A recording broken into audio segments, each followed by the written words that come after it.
초록어린이재단에 매달 100만 원을 후원하게 되었습니다. 이 모든 게 구독자, 시청자 여러분 덕분입니다. 구독과 좋아요 감사합니다.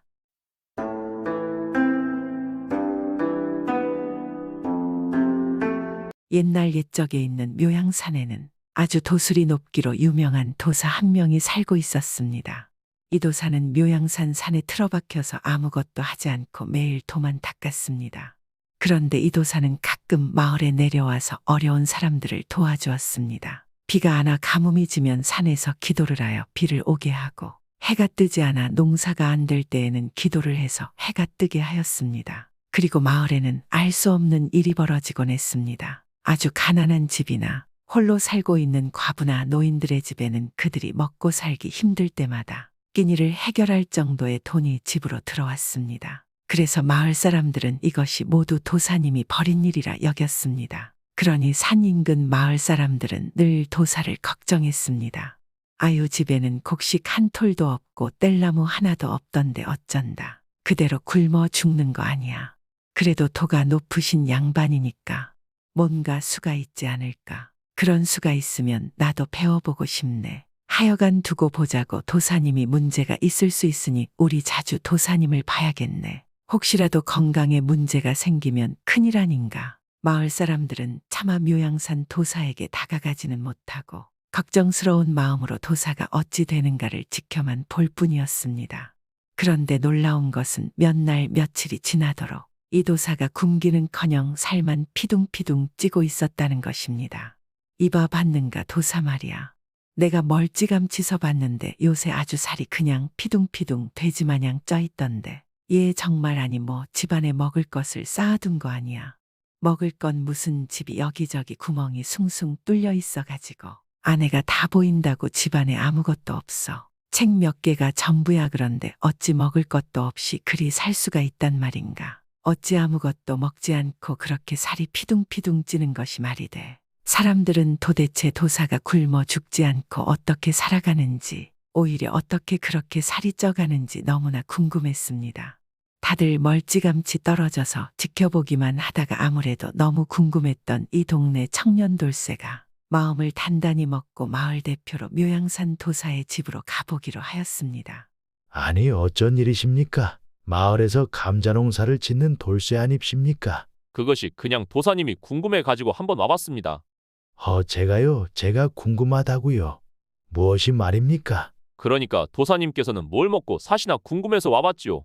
도사님은 농사를 짓지도 먹을 것을 구하려 마을에 오시지도 않는데 혹시 건강에 문제라도 생길까 봐서요. 돌쇠는 이런저런 이야기를 둘러댔습니다. 그러자 묘양산 도사가 웃으며 말했습니다.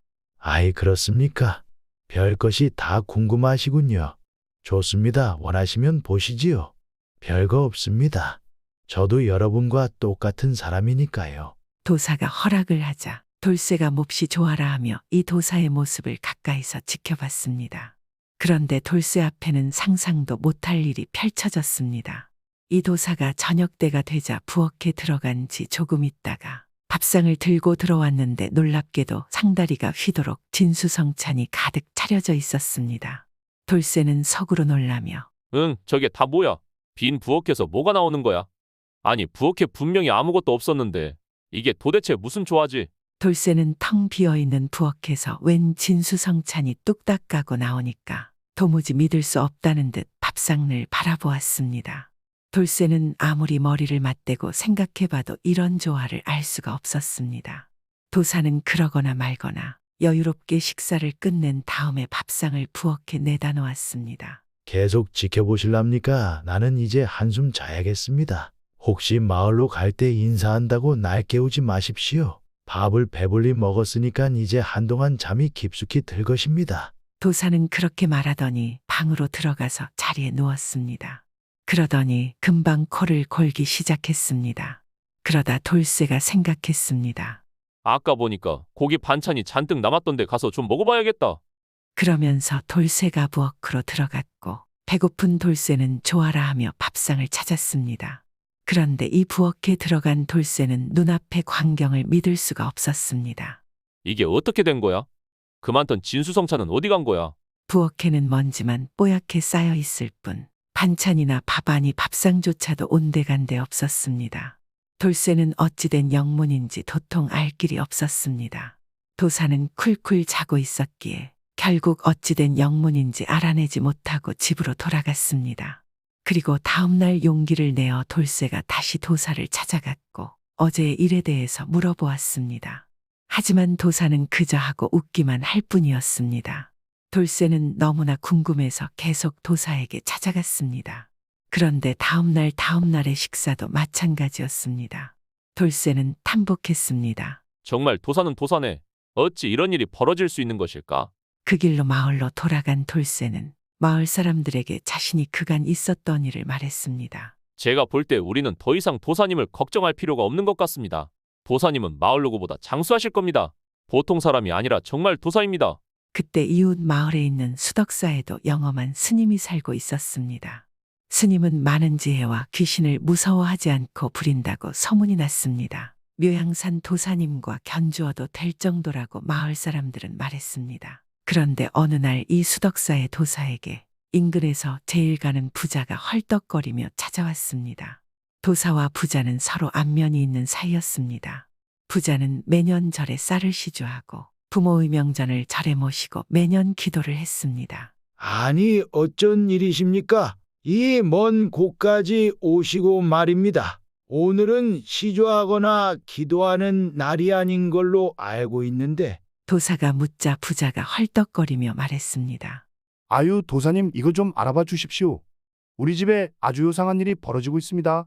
부자는 잠시 숨을 고르고는 말을 이었습니다. 아이, 제가 말입니다. 밥을 먹으려고 밥상을 차려놓으면 차려놓은 밥상이 눈 깜짝할 사이에 없어진단 말입니다. 그리고 또 더 어이가 없는 것은 없어졌던 밥상이 잠시 후면 갑자기 음식은 다 사라진 채로 부엌 제자리에 와 있습니다. 이런 일이 한두 번이 아닙니다. 벌써 오래전부터 계속되어 가지고 영문도 모르겠고, 아유, 그 덕에 저는 근래 들어서 제대로 밥을 먹지도 못하는 형편입니다. 도사님께서 좀 이유를 알아봐 주시고 어떻게 해결을 좀 해주실 수 있겠습니까? 그리고 어떤 때에는 방에 몰래 숨겨놓았던 돈괴짝에서 돈이 몇 푼씩 사라지는 겁니다. 처음에는 가족이나 시종들의 지시거나 했는데 괴짝문을 아무도 모르는 열쇠로 잠가놔도 그런 일이 벌어집니다. 그래서 국리 끝에 제가 한 걸음에 온 것입니다. 부자의 말을 들은 스님은 호기심 어린 눈으로 부자를 바라보며 잠시 생각하다가 말했습니다. 그렇군요. 아마도 누군가가 장난을 하는 모양인데 내가 이따가 댁에 가보지요. 어떤 녀석인지 아주 고약한 장난을 치고 있군요. 제가 내일부터는 그러지 않도록 해드리겠습니다. 걱정하지 마시고 일단 돌아가 계십시오. 아유, 고맙습니다. 그럼 전 내려가 있겠습니다. 스님만 믿겠습니다. 부자는 그렇게 부탁을 하고 돌아갔습니다.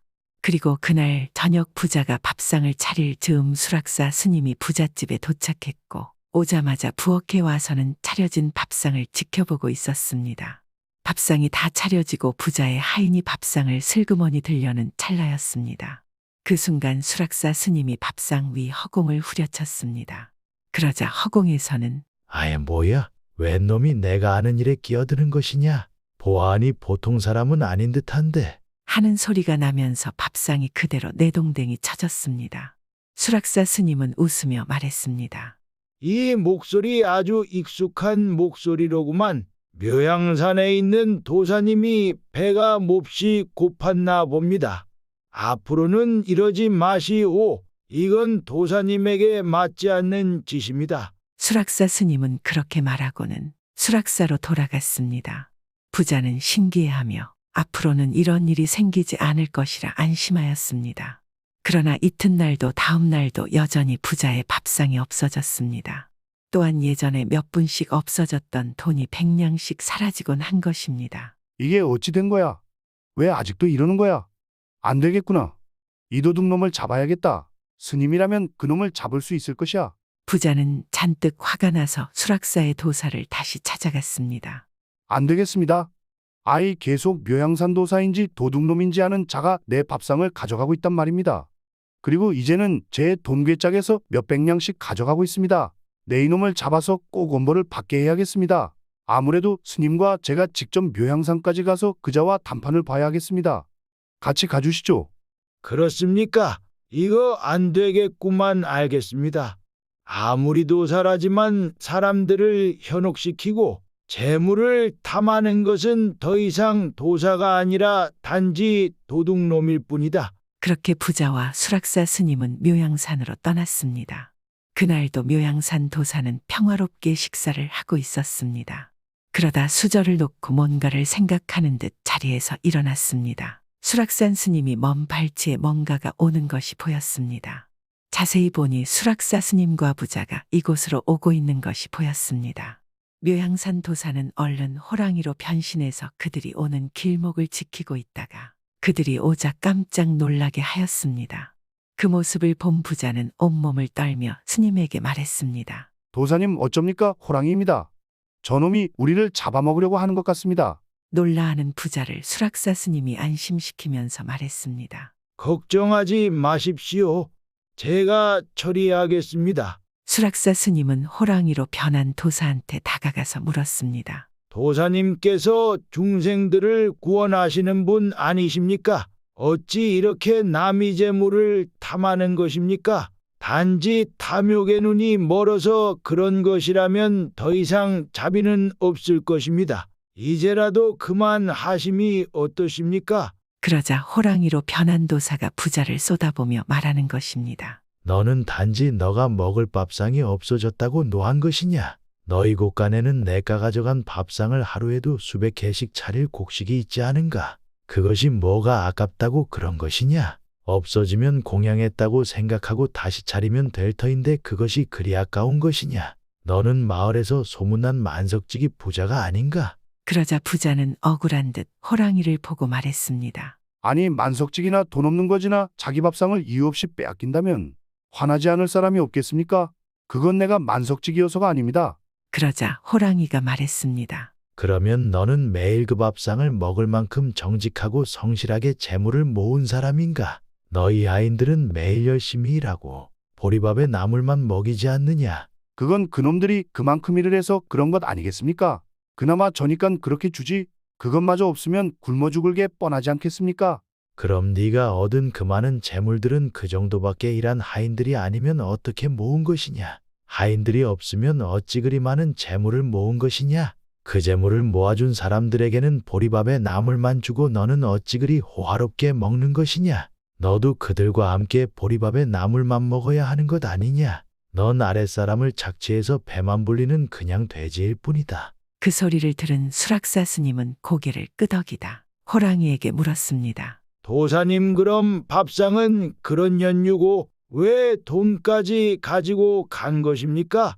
그건 도적이나 하는 짓 아닙니까? 그러자 호랑이가 말하는 것입니다. 제가 가져간 돈은 저자가 사람들에게 주지 않은 세경입니다. 돈을 주지 않으려고 이런저런 핑계를 대고 한푼 없이 쪼잔낸 사람들의 세경입니다. 난 그 돈을 빼내서 그들에게 돌려주었습니다. 저자의 악행으로 볼 때 모두 가져가도 되지만 기회를 준 것입니다. 앞으로도 반성하지 않고 산다면 모두 가져갈 것입니다.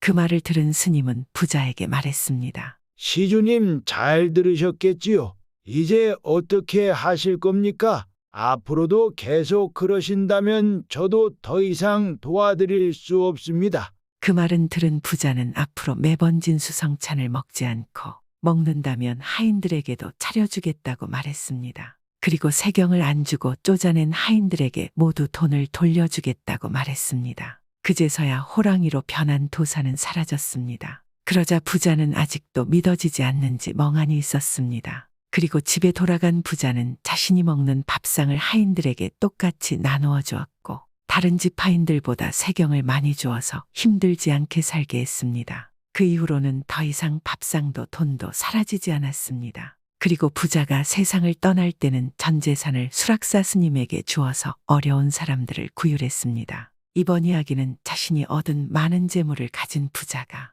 두도사에게 깨달음을 얻은 이야기이지 않겠습니까? 요즘 우리도 많은 부자들이 있습니다. 그런데 그것을 만들어준 많은 아랫사람들이 있다는 것을 명심해야 하지 않을까요? 그러지 않는다면 묘양산도사가 다 가져갈 수 있습니다. 구독은 공짜입니다.